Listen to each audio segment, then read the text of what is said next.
Assalamualaikum warahmatullahi wabarakatuh. Salam damai sejahtera bagi kita semua. Om Swastiastu, salam kebajikan. Halo teman-teman semua, kami dari kelompok 2 akan membahas salah satu topik penting dalam manajemen sumber daya manusia, yaitu seleksi karyawan. Sebelum kita masuk ke materi pembelajaran, yuk kita kenalan dulu sama anggota-anggota kita. Yaitu terdiri dari saya sendiri, Paula Intan, dan rekan saya ada Adinda Sarwa, ada Nailia Nusrina, Ajalia Risma, dan Deviana Filma. Oke, selanjutnya kita akan mulai yuk ke pembelajaran tentang apa itu seleksi karyawan. Mari kita simak bersama. Halo, saya dengan Paula Intan Gabriela Tarihoran dengan NPM 2024 14 500 200. Oke, sebelumnya kita udah perkenalan kan dengan anggota-anggota kelompok 2. Selanjutnya kita memasuki ke pembahasan. Jadi, pembahasan yang pertama yaitu adalah pengertian seleksi. Apa itu pengertian seleksi? Jadi, pengertian seleksi adalah proses pemilihan untuk memutuskan pegawai yang tepat untuk menempati posisi tertentu dari sejumlah pelamar yang didapatkan dari proses rekrutmen. Proses seleksi diterapkan pada pegawai baru, pada promosi, pada pemindahan, dan lainnya. Dan proses pemilihan juga berkaitan dengan tahapan tertentu. Yang pertama ada penentuan tuntunan pekerjaan dan perusahaan. Yang kedua penentuan jenis orang yang dibutuhkan. Yang ketiga ada penentuan alat dan langkah-langkah atau prosedur seleksi. Yang keempat ada faktor yang harus diperhatikan dalam memilih alat-alat atau prosedur seleksi. Lalu yang terakhir ada perihal siapa saja nih yang melakukan pelaksanaan seleksi. Oke, selanjutnya akan dijelaskan oleh rekan saya ya. Nama saya Naila Nisrina dengan NPM 2024 14 500 181. Di sini saya akan menjelaskan materi selanjutnya yaitu tentang tujuan seleksi. Memilih calon karyawan yang memiliki kualifikasi terbaik dan tepat untuk suatu pekerjaan adalah penting. Kenapa sih penting? Yuk kita bahas di slide selanjutnya. Arti penting seleksi. Yang pertama yaitu ada kinerja seorang atasan sangat bergantung pada bawahannya. Yang kedua yaitu ada biaya pengadaan karyawan mahal atau tidak murah. Yang ketiga yaitu ada implikasinya pada hukum atas pelaksanaan seleksi yang tidak baik. Materi selanjutnya akan dibacakan oleh. Halo teman-teman, perkenalkan nama aku Adinda Sawakanaya dengan NPM 2024 14 500 192. Di sini aku akan menjelaskan bagian slide dengan judul menentukan kriteria dalam seleksi karyawan. Jadi, sebelum perusahaan memilih karyawan, hal pertama yang harus ditentukan adalah kriterianya. Ada apa aja sih dalam menentukan kriteria karyawan? Yang pertama, harus ada knowledge atau pengetahuan yang relevan dengan pekerjaan yang dilamar.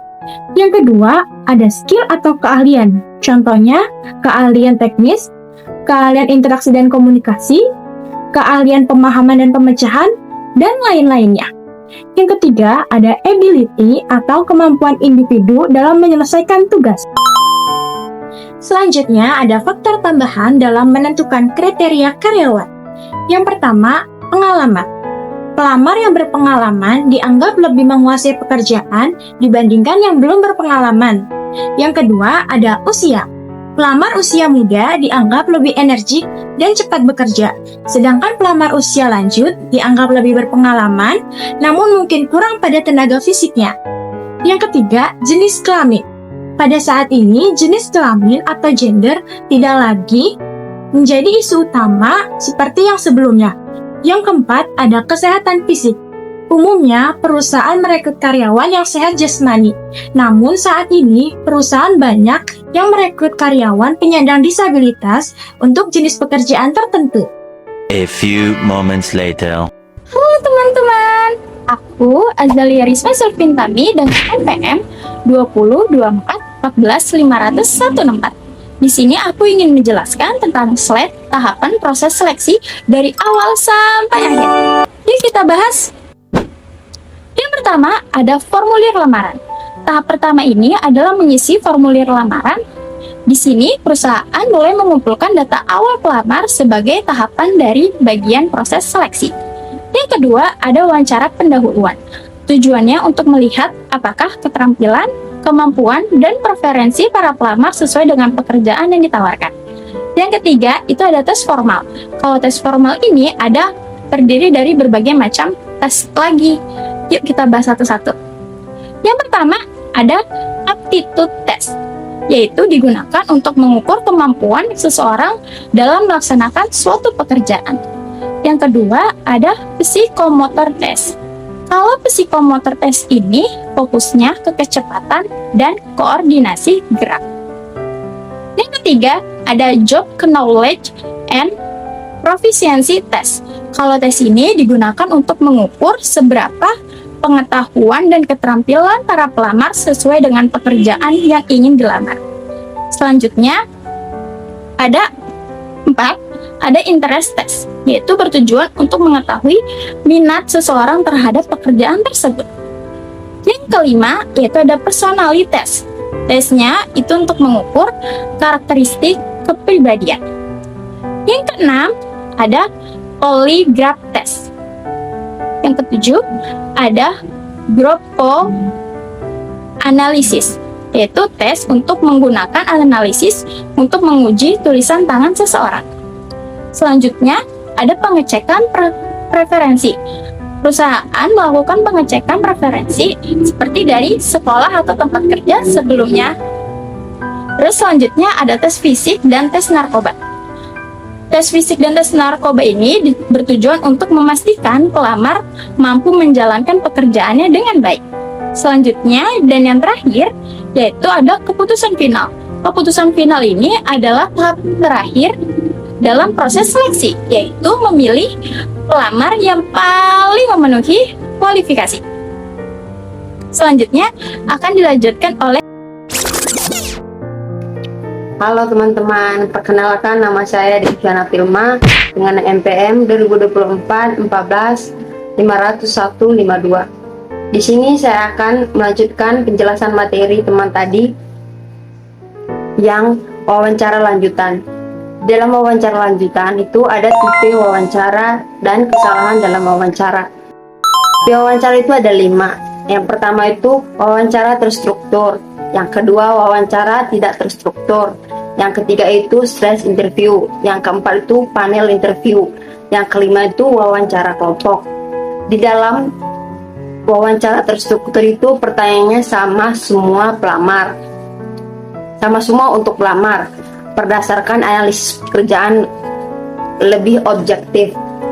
Yang kedua itu wawancara tidak terstruktur. Pertanyaannya terbuka, fleksibel, berpotensi menimbulkan bias pewawancara. Yang ketiga itu stress interview.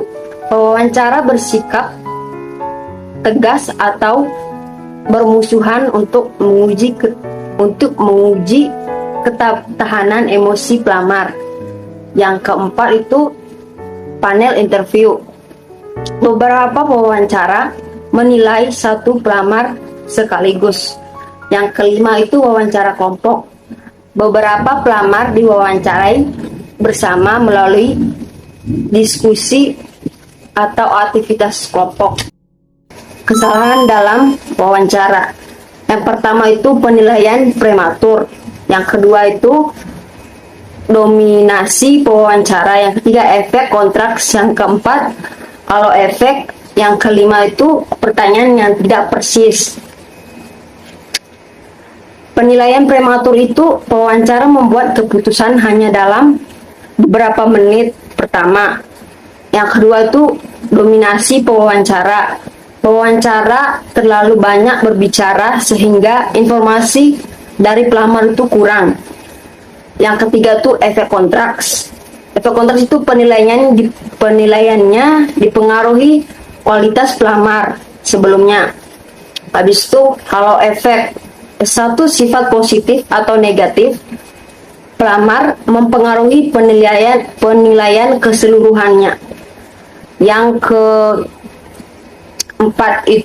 kelima itu pertanyaan tidak pantas, menanyakan hal pribadi yang tidak relevan dengan pekerjaan. Yang terakhir itu mengabaikan komunikasi nonverbal, seperti mengingat 90% kesan pertama berasal dari bahasa tubuh dan ekspresi nonverbal. Terima kasih.